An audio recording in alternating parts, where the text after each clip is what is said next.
Hello friends, आज की इस वीडियो में हम बात करेंगे रेगुलेटिंग एक्ट के बारे में कि जो रेगुलेटिंग एक्ट था वह इस देश में कब पारित किया गया और इस देश में क्यों पारित किया गया और किसके द्वारा बनाया गया था रेगुलेटिंग एक्ट और रेगुलेटिंग एक्ट की क्या विशेषताएं थीं। तो आज की इस वीडियो में हम समझेंगे।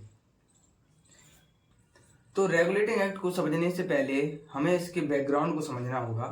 तो चलिए सबसे पहले इसके हम बैकग्राउंड को समझते हैं।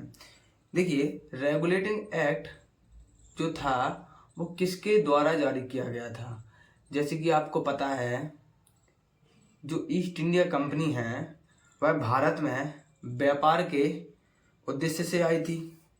तो जब वो व्यापार के उद्देश्य से इस देश में आई थी तो वो व्यापार तो कर ही रही थी इस देश में, लेकिन व्यापार के साथ साथ क्या हुआ कि यहाँ की कुछ देसी रियासतें थीं, मतलब छोटे छोटे जो राजा थे वो यहाँ पर राज्य करते थे। तो जो अंग्रेज यहाँ पर व्यापार करते थे, तो अंग्रेजों के पास क्या थे, आधुनिक हथियार थे, और देसी रियासतें के जो राजा थे उनके पास ज़्यादा कुछ हथियार नहीं थे, वही अपने तलवार, भाला और जो ढाल इस तरीके के जो पुराने हथियार थे। लेकिन जो अंग्रेजों के पास आधुनिक हथियार थे, तो क्या हुआ, जो देसी रियासतों के राजा ने क्या किया, अंग्रेजों को अपने साथ अपनी सेना में मिला लिया और दूसरे राजा के यहाँ पर आक्रमण कर दिया, युद्ध कर दिया। तो युद्ध कर दिया तो क्या हुआ कि जो अंग्रेज के जो राजा के साथ अंग्रेज थे, तो वह राजा जीत जाता था। मतलब जितने भी राजाओं के साथ अंग्रेजों ने युद्ध किया तो वे जीत गए, मतलब युद्ध जीत जाते थे, क्योंकि अंग्रेजों के पास अच्छे हथियार थे इस वजह से। अब क्या होगा, ऐसे ऐसे मतलब जितने भी राजाओं का साथ दिया अंग्रेजों ने, वे सब युद्ध जीतते गए। तो ऐसा हुआ कि अंग्रेजों ने सोचा, जब हम किसी राजा के साथ मिलकर युद्ध करते हैं तो हम जीत जाते हैं, लेकिन ऐसा क्यों नहीं हो सकता, हम खुद ही युद्ध लड़ें किसी राजा से और उसकी जगह को कब्जा लें, मतलब उसकी जो जगह को अपने अंडर में कर लें। तो इसीलिए क्या हुआ, जो अंग्रेजों ने 1797 में प्लासी का युद्ध लड़ा, सन 1757 में प्लासी का युद्ध लड़ा। तो वे अंग्रेज क्या क्या किया, अंग्रेजों ने उस जीत लिया, ठीक है, प्लासी का युद्ध जीत लिया। प्लासी का युद्ध जीत लिया और बंगाल पर अपना कब्जा कर लिया।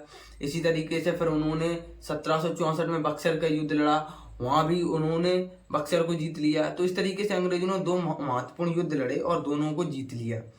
अब जीत तो लिया उस जगह को, तो अब क्या होगा, अब जब कोई अंग्रेजों ने उसको जीत लिया आराम से, अब क्या किया, जब जीतने के बाद वहाँ पर वे अपने शासन करने लगे, जीतने के बाद वे अपना शासन करने लगे और अपने अनुसार चीज़ों को चलाने लगे।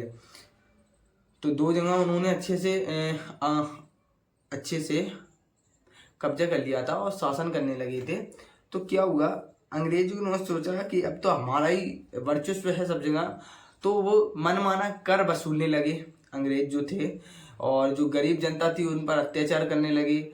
इस तरीके से जो कंपनी के एम्प्लॉय होते हैं, जो कर्मचारी होते हैं, वो बहुत सारा पैसा हड़पने लगे गरीब जनता से, या जो वहाँ की जो जनता को शोषित करने लगे और बहुत अत्याचार करने लगे, और इसी तरीके से चलता रहा।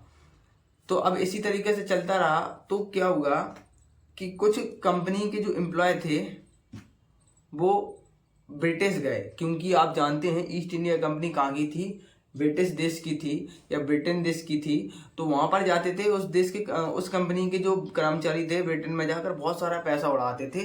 तो ब्रिटिश सरकार ने देखा कि ये कर्मचारी है और भारत में मामूली सी कर्मचारी है ईस्ट इंडिया कंपनी में, लेकिन यहाँ पर आकर ब्रिटेन में कितना ज़्यादा पैसा उड़ा रहा है, ठीक है, और दूसरी मतलब कुछ गलत कर रहा है, जिसे तो इसके पास इतना सारा पैसा आ रहा है तो ये कुछ गलत कर रहा है। तो इसी तरीके से ईस्ट इंडिया कंपनी की जो कर्मचारी ब्रिटेन में जाकर बहुत सारा पैसा उड़ाते थे, वो ब्रिटिश की सरकार ने ये देखा।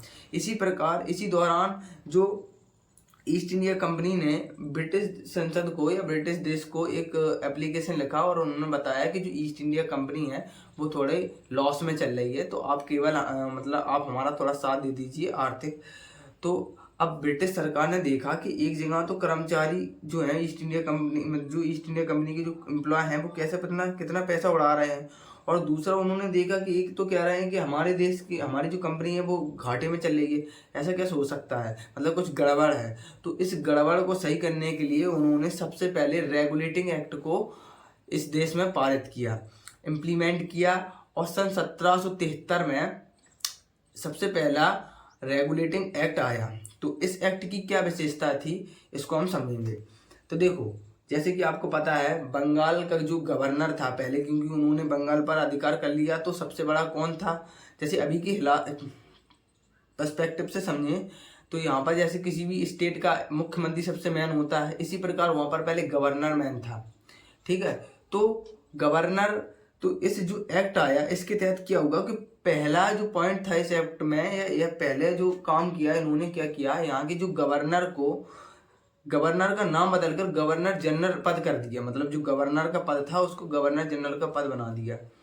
सेकंड, इन्होंने यह किया कि जो गवर्नर जनरल की सहायता के लिए एक कार्यकारिणी परिषद का गठन कर दिया, और उस परिषद में 4 सदस्यों को रख दिए, ठीक है। उस परिषद में 4 सदस्यों को रख दिया। आगे चलकर इसमें और नियम थे, जैसे कि पहले जो बंगाल की प्रेसिडेंसी थी, मतलब अंग्रेजों ने बंगाल पर अधिकार कर लिया था, बंगाल के साथ साथ उन्होंने बम्बई और कब्जा किया था।